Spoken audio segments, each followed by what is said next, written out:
तेरी अदा है मरहबा है सब तेरा है baby I've been falling for you।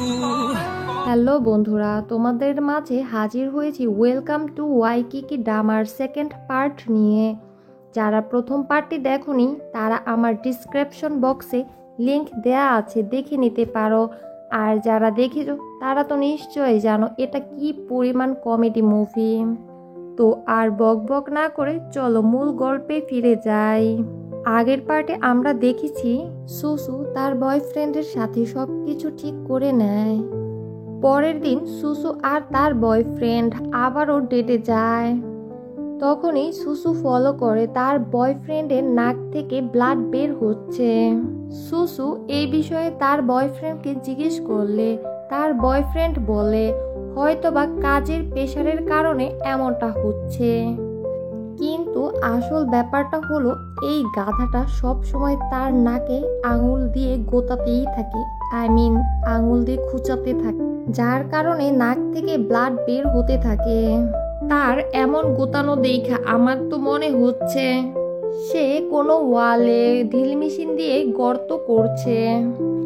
যখন তার নাক থেকে রক্ত বের হয় এই বিষয়টা তার কিছুই মনে হয় না, এটা তার কাছে খুবই নর্মাল বিষয়। তাহলে বুঝো এই শালা কেমন সাইকো। এমনকি সে সুসুর সামনেও তার নাক খোঁচানো নিয়েই ব্যস্ত ছিল। এই সব দেখা সুসুর তো বড় একটা ধাক্কা লাগে আর ভাবে তার বয়ফ্রেন্ডটা কি পাগল, এইটা কেমন অভ্যাস। তখনই সুসুর বয়ফ্রেন্ড সুসুকে ওই নোংরা হাত দিয়ে খাবার খাইয়ে দেয়। বেচারা সুসু তো কিছুই বলতে পারে না। পরের দিন তারা আবারও ডেটে যায়। সেই দিনও সুসুর বয়ফ্রেন্ড তার নিজের মতো মজা করে নাক খোঁচাতে থাকে। তাতে সুসু বলে ফেলে এটা তোমার কেমন অভ্যাস।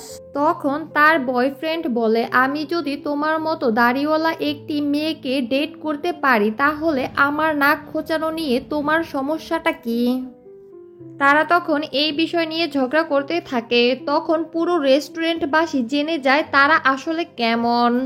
তখন সুসুর বয়ফ্রেন্ড তাকে ব্রেকআপ দিয়ে দেয়। কি ফালতু, সুসুকে ছেড়ে দিবে কিন্তু নাক খোঁচানো ছাড়বে না। এদিকে জিংসং এর নতুন একটি অডিশন চলছিল। তবে এই মুভির জন্য জিংসংকে ফুল বডির হেয়ার রিমুভ করতে হবে, তাহলে সে ছোটখাটো একটি রোল পাবে। জিংসং তখন চলে যায় তার বডির হেয়ার রিমুভ করাতে। বেচারা 2 টাকার শুটিং এর জন্য এই কষ্ট সহ্য করে নেয়। তবে কাল তার গার্লফ্রেন্ডের সাথে দেখা করতে গেলে জানতে পারে যে সেই দিন যে মেয়েটি হেয়ার রিমুভ করেছে সে তার গার্লফ্রেন্ডের ছোট বোন ছিল। এই কারণে জিংসং এর গার্লফ্রেন্ড অনেক রেগে ছিল। তার রাগের কারণ ছিল তার আগে তার ছোট বোন কেন সব কিছু দেখবে। এটা ছিল তার গার্লফ্রেন্ডের জন্য খুবই লজ্জার বিষয়।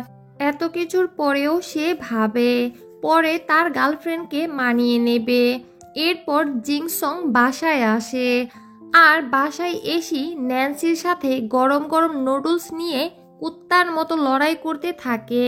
তার ফলে তার ইজ্জতের উপর হামলা হয়ে যায়। তাড়াতাড়ি করে বেচারাকে হসপিটালে নেওয়া হয়। কিন্তু হসপিটালে এসে জানতে পারে এটা তার গার্লফ্রেন্ডের মা, যার সাথে আজ সকালেই সে দেখা করেছে। ট্রিটমেন্টের সময় সেও তার পার্সোনাল জিনিস দেখে ফেলে। সে যেহেতু একজন ডক্টর সে তো দেখবেই সমস্যা কোথায়। এই কারণেই এবার বেচারা জিংসং এর ব্রেকআপ হয়ে যায়। আর তার গার্লফ্রেন্ড তাকে বলে তোমার পার্সোনাল জিনিস আমার ফ্যামিলির সবাই দেখে ফেলেছে আমার আগে, আর এই লজ্জাজনক ব্যাপার আমি কিছুতেই মেনে নিতে পারবো না, তাই ব্রেকআপ। যাই হোক, যা হবার তা তো হয়েই গেছে। কিন্তু পরে দেখা যায় যেই রোলের জন্য সে এত কষ্ট করলো তার সম্মান হারালো। এমনকি তার গার্লফ্রেন্ডও তাকে ব্রেকআপ দিয়ে দিল। সেই রোল তো জিংসং পাই না। বেচারা জিংসং তো অনেক কান্নাকাটি করে। এরপর আমাদেরকে জিংসং এর পাছা দেখানো হয় ঠিক এইভাবে। আমি তো ভাবছি এই গাধা আবার কোন নাটক শুরু করলো। পরে বুঝতে পারি জিংসং মুভিতে রোল না পেয়ে জিমে অ্যাডভার্টাইজ করতে এসেছে এইভাবে। তখন লাইভ চলছিল আর জিংসংয়ের সাথে লাইভে এটা হয়ে যায় আর এই কারণে সে ভাইরাল হয়ে যায়। তার মান সম্মান তো জনগণের সামনে চলে আসে। তবে এতে কিছুটা লাভও হয়। তার ভাইরাল হওয়ার কারণে নামি দামি অ্যাক্টর এর সাথে মুভিতে কিডন্যাপারের রোল পেয়ে যায়। সে যখন সেই অ্যাক্টরের সাথে দেখা করতে যায় সেই অ্যাক্টর তার সাথে কোনো কথা বলে না। অ্যাক্টর শুধু ঘোরাঘুরি করে আর কিছুক্ষণ পর পর ভাঙচুর করতে থাকে। জিংসং এতে ভয় পেয়ে যায়। তখন ডিরেক্টর বলে এই অ্যাক্টরের একটি বিশেষ গুণ আছে, সে যেই রোলই করে তাতেই হারিয়ে যায় আর সেই রকমই ব্যবহার করে। আজকে সে একজন মায়ের রোল পেয়েছে যার বাচ্চা কিডন্যাপ হয়ে যাবে আর সেই কিডন্যাপারই হলো তুমি। এরপর আমাদেরকে শুটিংয়ের টাইম দেখানো হয়। শুটিং এর টাইমে জিংসং এর তো 12টা বেজে যায়। অ্যাক্টর এই রুলের ভিতরে এমনভাবে ঢুকে যায় যে সত্যি সত্যি জিংসংকে ইচ্ছা মতো মারতে থাকে। আর যখন অ্যাক্টর জিংসংকে গলা টিপে ধরে মেরেই ফেলবে তখন গাধা জিংসং মরে যাওয়ার অভিনয় করে, তাও আবার হা করে। অ্যাক্টর তখন অনেক কান্নাকাটি করে আর এরপর যা হয়ে যায় সেটা হলো এইটা। আমি তো এটা দেখার পরে শেষ। যাই হোক, জিংসং গাধা এরপরও অনেক খুশি ছিল কারণ অন্তত তাকে টিভিতে দেখানো হবে। এইদিকে জাহাঙ্গীর ন্যান্সির সাথে ভালোভাবেই কথা বলছে। এমন কেন হচ্ছে তা একটু পরেই জানতে পারবো। ন্যান্সি আর বসে বসে খেতে চায় না, সে একটা বেকারি শপ খুলতে চায়। জাহাঙ্গীর তখন ন্যান্সিকে বেকারি ক্লাসে পাঠিয়ে দেয়। ন্যান্সি বেকারি ক্লাসে যায় আর প্রথম দিনই তার একটা ভেড়ার সাথে পরিচয় হয়। সেই ভেড়াটা আবার ন্যান্সির সাথে ভ্যা ভ্যা করতে থাকে।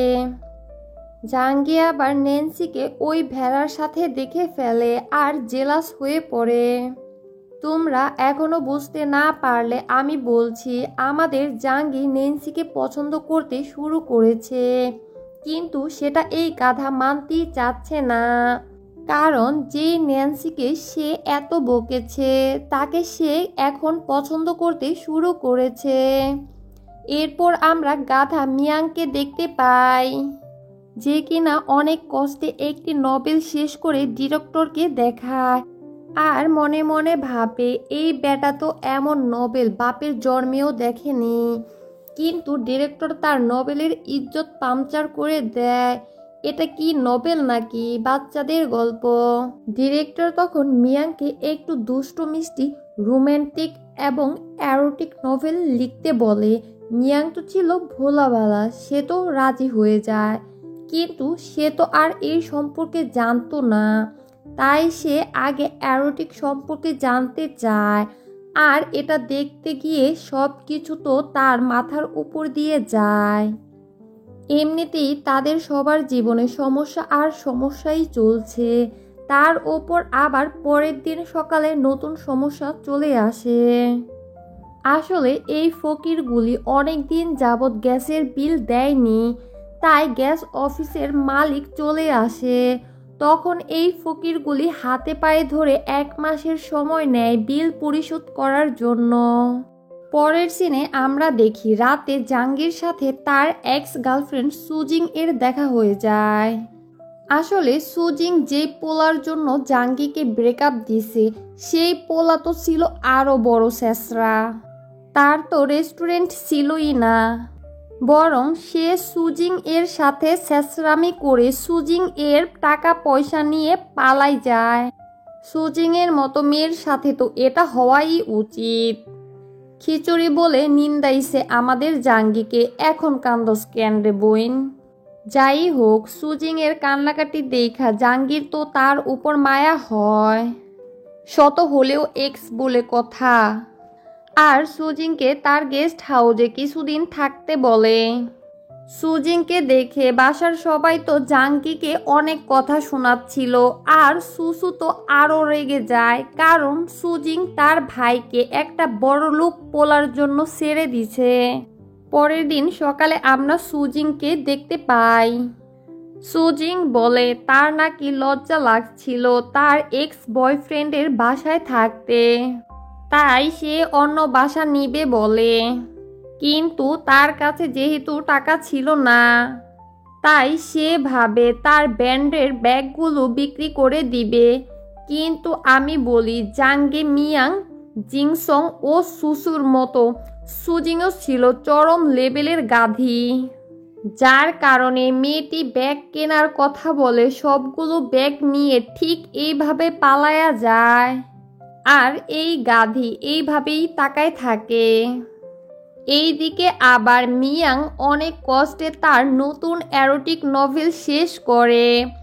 তখন একটি মেয়ের সাথে তার ধাক্কা লাগে, আর মেয়েটিকে দেখে গাধা মিয়াং এর তো প্যার হো যাতা হে, আর ভেবে নেয় এই মেয়েকেই সে পটাবে। সে তো খুব খুশি, কিন্তু পোড়া কপাল মিয়াং এর খুশি তো বেশিক্ষণ থাকে না, কারণ মিয়াং যে এরোটিক নভেল লিখেছে তার মুভি আসবে, আর সেই মুভির হিরোইন ছিল এই মেয়েটি, যার নাম তিয়ান। আসলে এরোটিক মুভির দুনিয়ায় তিয়ানের খুব নাম ছিল।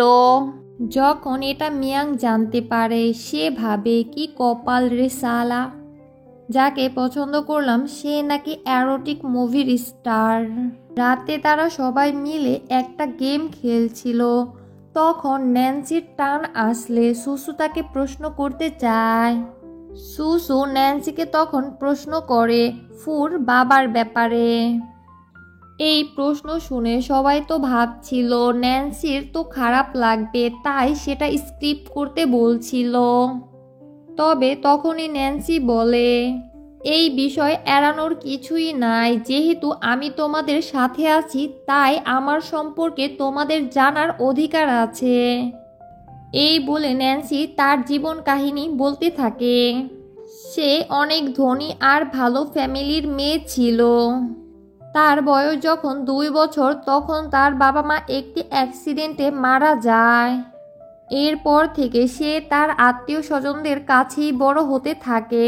তবে একটা সময় আসে, সে যখন টিনেজ হয়ে ওঠে, তখন ন্যান্সির সমস্ত সম্পত্তি তার আত্মীয় স্বজনরা নিজেদের নামে নিয়ে নেয়, আর তাকে অনেক অত্যাচার করে এবং অনাথ আশ্রমে পাঠিয়ে দেয়। সেই আশ্রমেও তাকে অনেক মারধর করা হতো। একটা সময় সে সেখান থেকে পালিয়ে যায়, আর বেঁচে থাকার জন্য দোকানে ছোটখাটো কাজ করতে থাকে। আর সেখান থেকেই তার ফু এর বাবার সাথে পরিচয় হয়।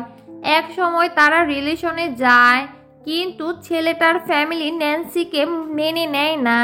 তখন ছেলেটা তার সাথে ব্রেকআপ করে দেয়, আর ব্রেকআপের পরই ন্যান্সি জানতে পারে সে প্রেগনেন্ট। তখন ন্যান্সি তার এক্সকে বললে সে এই বিষয়ে কোনো গুরুত্ব জানায় না। এরপরে তার জীবনে ফু আসে। ন্যান্সির জীবন কাহিনী শুনে তো সবার মনই খারাপ হয়ে যায়।